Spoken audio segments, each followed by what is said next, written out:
भक्ति देवी ने कहा मुझे कहाँ स्थान दिया गया बैठने के लिए, मैं कहाँ बैठ के कथा सुनूं। नारद जी ने बड़ी बढ़िया बात कही। नारद जी ने कहा भैया आप तो भक्ति देवी है, आप कहाँ बैठेंगे, आप केवल एक काम करिए, आप जितने भक्त यहाँ कथा सुनने बैठे हैं सबके हृदय में तुम बैठ जाओ। बोलो शंकर भगवान की। क्योंकि तुम जिनके हृदय में होंगी उनके हृदय में ही तुम जहां होंगी भगवान वही रुकेंगे, ये निश्चित है। भगवान को कोई रोकना चाहे तो और कोई साधारण और कोई उपाय नहीं है।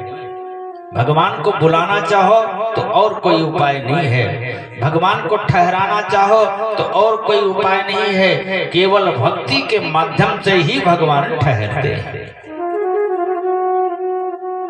बड़ी सुंदर बात है।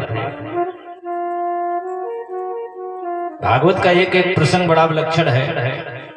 रुकने को मन होता है लेकिन समय जब देखता हूं तो लेकिन आइए भक्ति के थोड़े से इस प्रसंग पर थोड़ा गौर कर ले। समय को देखते हुए चलना पड़ता है ना। एक एक प्रसंग बड़ा विलक्षण है भागवत। जहां भक्ति होती भगवान वहीं होते। भगवान तो कहते हैं ना कि मेरे दो पत्नियां हैं, दो पत्नी भगवान के, एक माया और एक भक्ति, है ना। माया भगति जाने सबको, नार वर्ग जाने सबको। माया और भक्ति। लेकिन भैया जहां माया रहती वहां भक्ति नहीं रहती, जहां भक्ति रहती वहां माया नहीं रहती। मोहन नारी नारी के रूपा, ये दोनों इकट्ठा नहीं होंगे। भगवान कहते हैं कि अगर तुम्हें माया चाहिए तो माया ले जाओ, लेकिन अगर माया मिल जाएगी तो भक्ति नहीं रहेगी। बोलो शंकर भगवान की। माया मिलेगी तो भक्ति नहीं रहेगी। अगर भक्ति ले जाना चाहते हो तो ले जाओ भक्ति, लेकिन तो फिर माया नहीं रहेगी। बोलो शंकर भगवान की। माया नहीं रहेगी, दोनों इकट्ठा नहीं होंगे। कितनी बढ़िया बात है। जहां माया वहां भक्ति नहीं। भगवान कहते हैं माया ले जाओगे तो तुम नाचोगे संसार में। नाच नहीं रहे लोग, कहां कहां चले जाते हैं माया के लिए, पैसे के लिए। क्या क्या कर डालते हैं थोड़े पैसे के लिए। दूसरों की हत्या तक करने को तैयार हो जाते हैं पैसों के लिए, माया के लिए। भगवान कहते हैं अगर खुद नाचना चाहते हो तो माया ले जाओ, जीवन भर नाचते रहोगे। जब तक माया रहेगी माया के पीछे नाचते रहोगे। और अगर मुझे नचाना चाहते हो तो भक्ति ले जाओ। भगवान भक्ति के बस में नाचते हैं। अच्छा, कृष्ण भगवान का चरित्र चल रहा है। कृष्ण भगवान के चरित्र में आप लोग गौर किए होंगे। भगवान जब तक वृंदावन में थे तब तक नाचे, है ना। गोकुल में थे तब तक नाचे। मथुरा में नाचने की कथा नहीं मिलती कि मथुरा में भगवान श्री कृष्ण नाचे। 100 वर्ष तक द्वारिका में रहे भगवान श्री कृष्ण, लेकिन कहीं भी प्रसंग नहीं आता कि भगवान श्री कृष्ण द्वारिका में नाचे। कृष्ण भगवान से लोगों ने कहा महाराज आप यहाँ के राजा हैं इसलिए नहीं नाचते ना। कृष्ण भगवान बोले नहीं, ये तो मेरा राज्य है, अपने राज्य में नहीं नाचता तो फिर कहाँ नाचते हो। भगवान बोले जहां भक्ति का राज्य होता है, जहां भक्ति का राज्य होता है, शासन होता है, मैं वहां नाचता हूँ। तो आप वृंदावन में क्यों नाचते थे। कहा वृंदावन में तो राधा रानी का राज्य है, बरसाने वाली का राज्य है, इसलिए मुझे वहां नाचना पड़ता था। ताही अहीर की छो हरिया छठिया भर छाछ पे नाच नचावे। थोड़ा थोड़ा माखन देके कन्हैया को नचाती थी और भगवान श्री कृष्ण बड़े प्रेम से नाचते भी थे, है ना।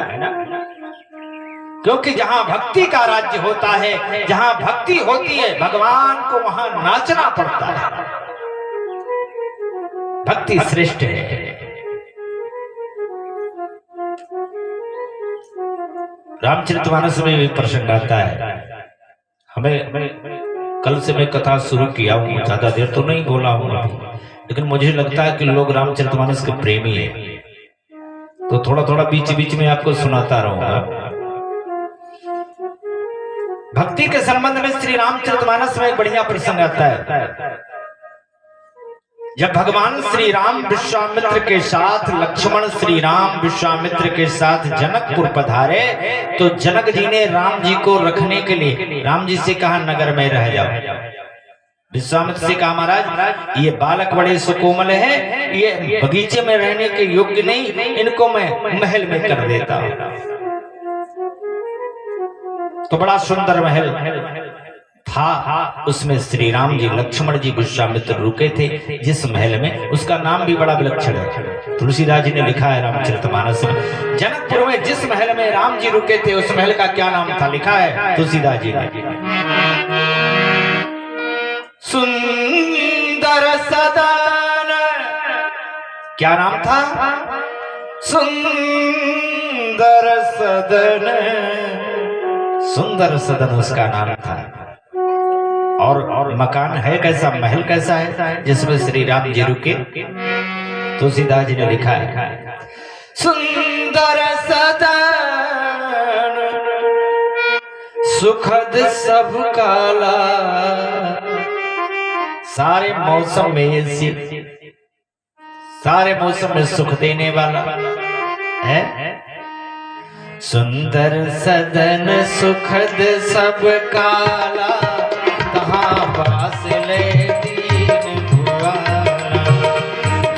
सदन सुखद सब काला, कहाँ बास ले दीन। सुंदर सदन सुखद सब काला, कहाँ बास ले दीन भुआला। सुंदर सदन सुखद सब काला, कहाँ बास ले की।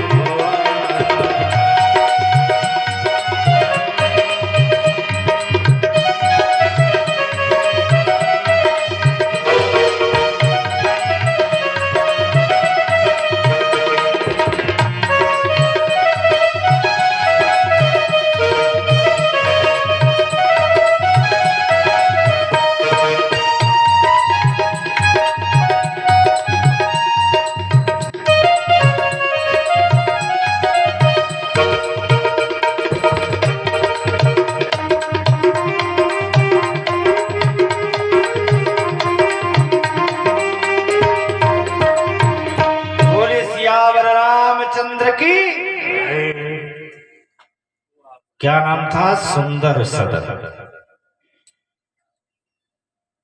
और देखो हर मौसम में एसी, लेकिन चौपाई की अगली अर्धाली को ध्यान से पढ़ना। तुलसीदास जी ने लिखा कि तहां बास ले दीन भुआला, वो महल किसी से खाली कराएगा, ले दीन। अब थोड़ा ध्यान से समझने की जरूरत है। किसी से लेकर दिया, वो महल किसका था पता है आपको? रामचरितमानस में तुलसीदास जी ने लिखा है कि वो सुंदर सदन नाम का महल किसका था? सिए निवास सुंदर सदन, महिमा किम कही जात। वो महल सीता जी का था। सिए निवास सुंदर सदन, वो सुंदर सदन नाम का जो महल है उसमें सीता जी रहती थी। जनक जी जाकर के सीता से कहा, सीता ये महल खाली कर दो, इसमें राम जी रहेंगे। सीता जी ने कहा तो मैं कहाँ जाऊं? जनक जी ने कहा तुम मेरे भवन में रह जाओ, तुम मेरे भवन में रह लो, राम जी को यहाँ रख दे। अच्छा विचार करो, जनक जी तो ज्ञानी है, राम जी जनक जी के पास और भी महल रहे होंगे, हो सकता है तमाम ऐसे महल रहे होंगे जो खाली पड़े हों, और किसी महल में नहीं रखा राम जी को। सीता के ही भवन में रखा। क्यों? सीता जी साक्षात भक्ति देवी है। जनक जी जानते हैं कि भगवान अगर ठहरेंगे तो भक्ति के भवन में ही ठहरेंगे। बोलो शंकर भगवान की, अन्यत्र नहीं ठहरेंगे। भगवान अगर कहीं रुकेंगे तो भक्ति के भवन में रुकेंगे। और कितना बढ़िया संकेत है, जब सीता जी ने कहा पिताजी मैं कहाँ ठहरूं, मैं कहाँ रुकूं, तो जनक जी ने कह दिया तुम मेरे भवन में रुक जाओ, ठहर जाओ। भक्ति को ठहराना हो तो अपने भवन में ठहरा लो, और भगवान को जब ठहराना हो तो भक्ति के भवन में ठहरा दो। बोलो श्री कृष्णचंद्र भगवान की। कितना बढ़िया संकेत। वही संकेत भागवत में यहाँ नारद जी कर रहे। जब भक्ति देवी ने पूछा मैं कहाँ बैठूं, तो नारद जी ने कहा देवी तुम यहाँ जितने भक्त बैठे उनके हृदय में बैठ जाओ, क्योंकि तुम जहाँ बैठ जाओगे भगवान वहां बैठ जाएंगे। भक्ति को हृदय में बैठाओ, भक्ति को अपने भवन में ठहराओ। भक्ति देवी विराजमान हो गई।